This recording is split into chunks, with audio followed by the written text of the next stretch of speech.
Hey guys, welcome back. We're finally at our last stop here on this Alice in Chains journey. We've been taking and going through all the albums, through all these eras and stuff, looking at acoustic stuff, heavy stuff, EPs, LPs, all kinds of fun stuff with these.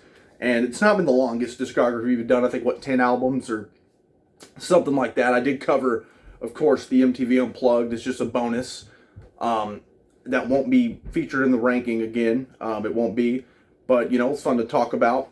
And speaking of that ranking, it's coming up next time. It is next time we delve into the review stuff. We'll be looking at the ranking. So I'm super hyped for that. But with that being said, we do got to talk about one more thing here. 2018's Rainier Fog. And really cool looking album cover here. And what's really cool too, this kind of like opens up and, or I think it was something like that. It's underneath. Let me see here. Oh yeah, it folds out like that, you see. And it's really like a picture of its own here. And then you can kind of fold it back. But pretty cool. I remember this thing when it came out, man, whenever the first single dropped, which we'll go and start in talking about it, because the first single was The One You Know, and that's the first track off here. From the first, note, this thing is heavy.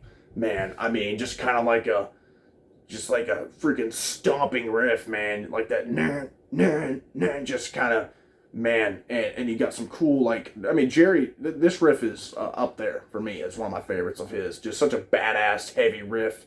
And, then you've got that kind of like groaning, kind of dark, Alice in Chains harmony that they got going during these verses and everything. Then you get, of course, William and Jerry. William shining a lot on this one, getting even more spotlight as the years have gone by. And, during the chorus here, you can hear those guys just perfectly. And just a hell of an opener, hell of a lengthy one. I remember I got so hyped for that thing. This album's got a lot of sentimental value to me because I was just so excited when this thing came out. It was coming out. It had been a while, and just The One You Know was just, I think, a perfect choice for a single to kind of get people ready and get people wondering, like, oh, damn, what else they got to offer? So, just incredible, incredible song with The One You Know. Then we go with the title track, Rainier Fog. That's kind of more of an upbeat one, kind of just has some chords and stuff being played as the riff, But, I mean, it's a solid riff. And William Duvall takes over as lead vocals for the most part on here. My favorite part of the whole damn song is really just the breakdown, where it gets all kind of quiet and everything, and they just such a cool melody they got there with like the,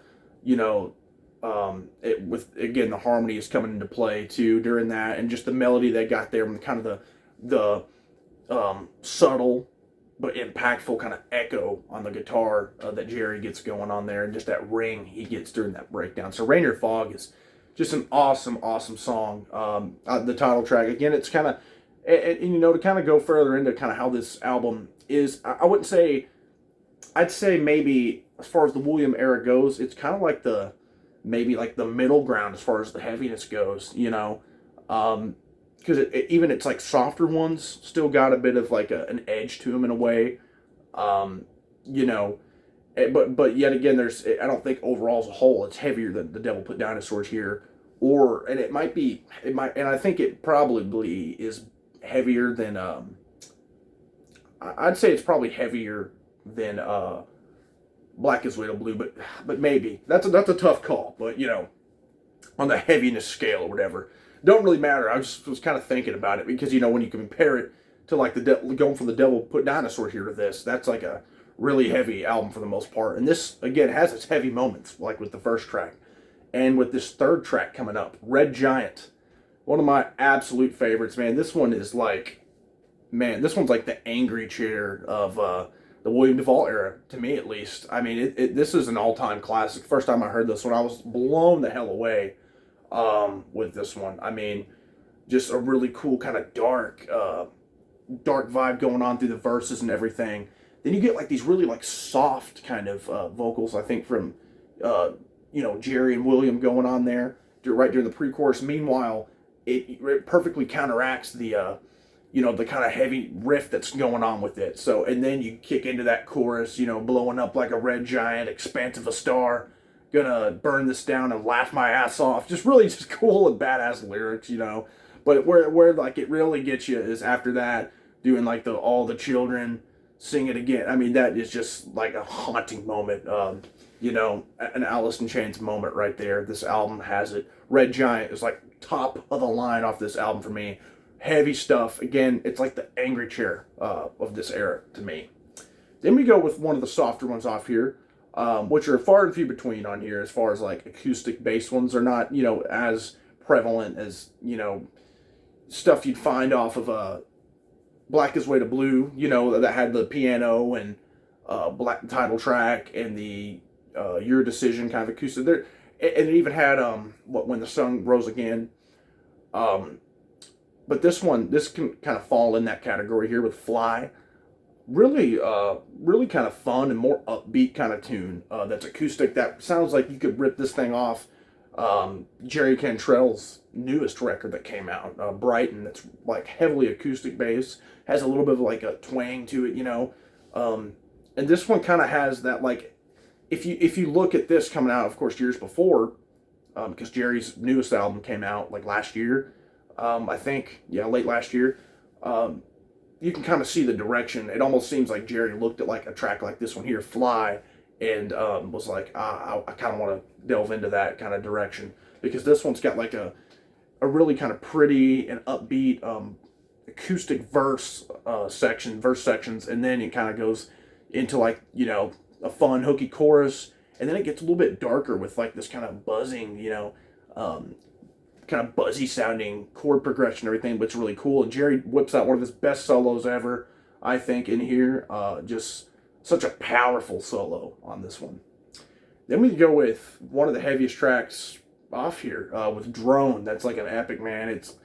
And really when it boils down to it, it's a straight up like blues song with kind of the way it's going and everything. The melodies man, it's so freaking haunting. These harmonies are on this one.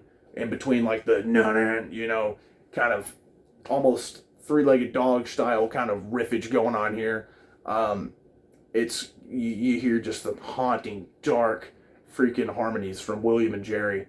And then you get the really cool. It reminds me a lot of the track Sludge Factory, like during the chorus when it's like na na na na na, and like the way the heavy kind of the heaviness and the tone of the guitar they get there.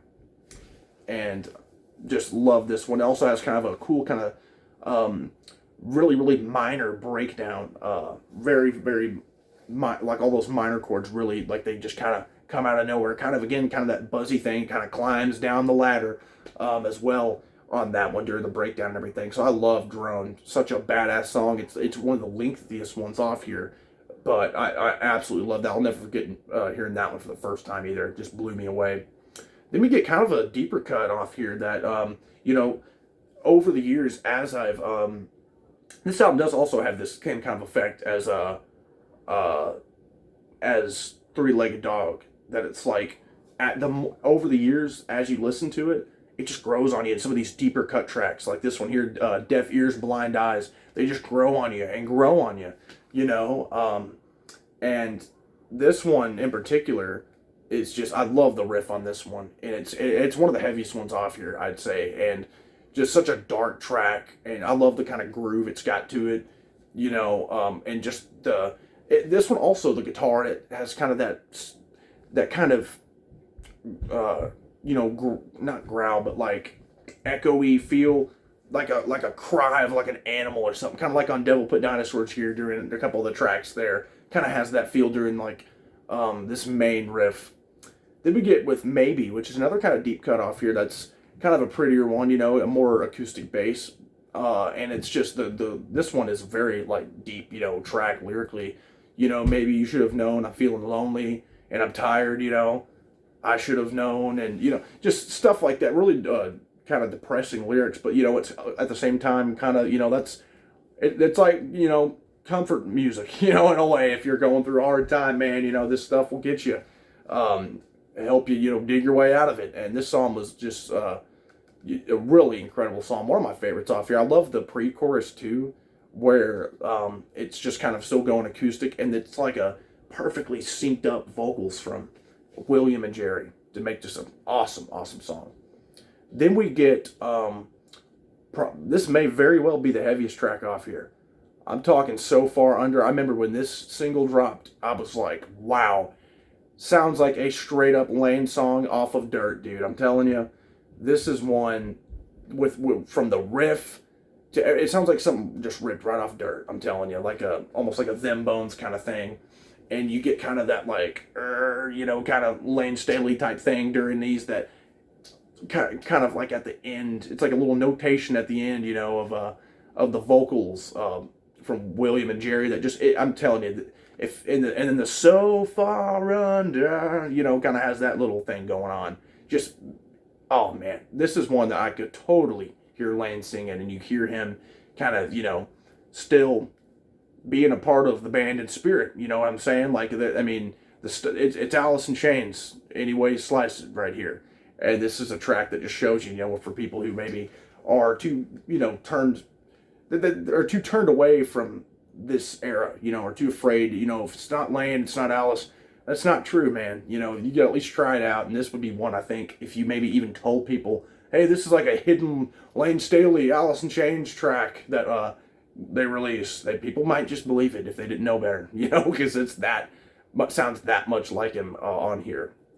And, just one of my favorites off here, for sure. Then we go with another single that dropped off here that is just an uplifter, man, and a beautiful song, Never Fade. And it's not even like a, acoustic bass or anything. It's just, I love the lyrics. I love the power behind this one. You get kind of a dark kind of verse, almost like in the style kind of like that distorted voice and everything that Lane kind of has going on. Three-Legged Dog Williams kind of tackling that. And he kind of does lead vocals again on this one here, too. And that pre-chorus, though, once it gets to there, that, when it all goes dark, you light my way through. And it's just the way Williams sings it, so soulful. This was the single that made me just go, holy shit, man.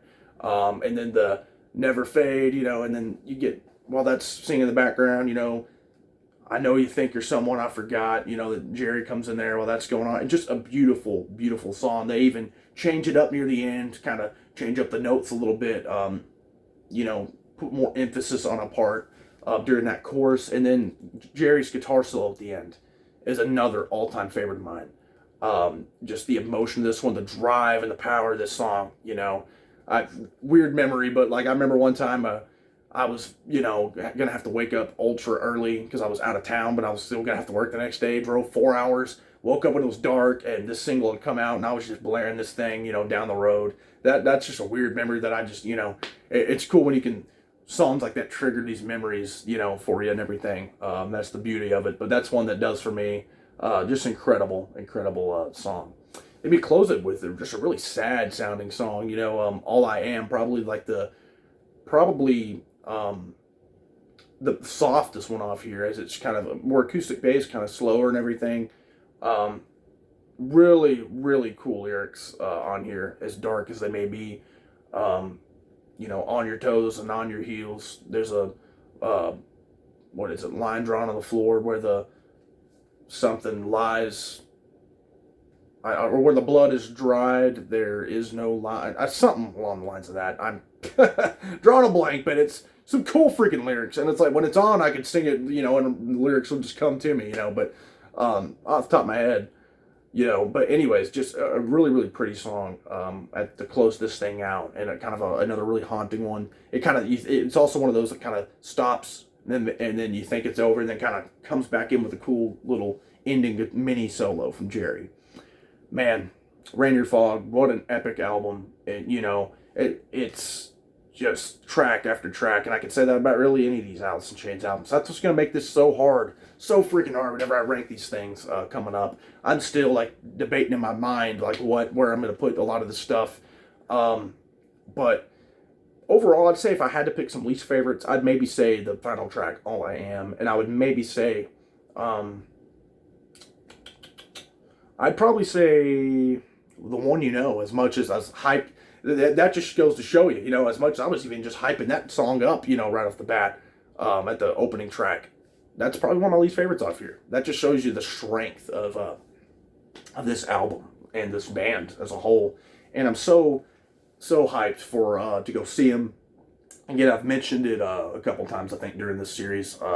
Gonna get to go see these guys in a couple months, and I'm hoping they play some stuff off here because I know they're gonna want to play. People mainly want them to play, stuff from like the Land era, and I do want to hear some of that too, because they can still do it. Williams sings it great.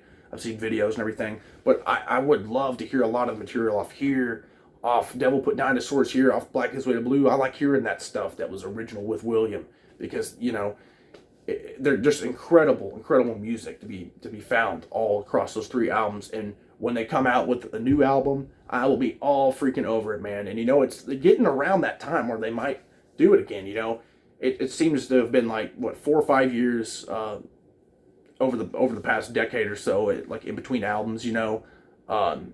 So, and we're about at that time, 2018. We're in 2022 now, about halfway through it. Maybe we'll see a single drop in the fall like it did back in the fall of 2017, I think, or whenever the hell it dropped, this first single. But anyways, guys, what do you think about this last Alice in Chains album for now? Because surely, God, they're gonna hop back in that studio probably after the tour. But are you guys a fan of kind of the which a lot of the William era albums follow this? They kind of have a broad, variety of different, types of tracks and everything. Because I love that. It makes for a really interesting album. This album does have kind of its own feel production-wise. You guys digging the production on this thing? Do you guys like that William got the shine, I think, brighter than ever on this right here with, leading vocals on tracks like Never Fade, Rainier Fog, and stuff like that, because he got to write some of these on here.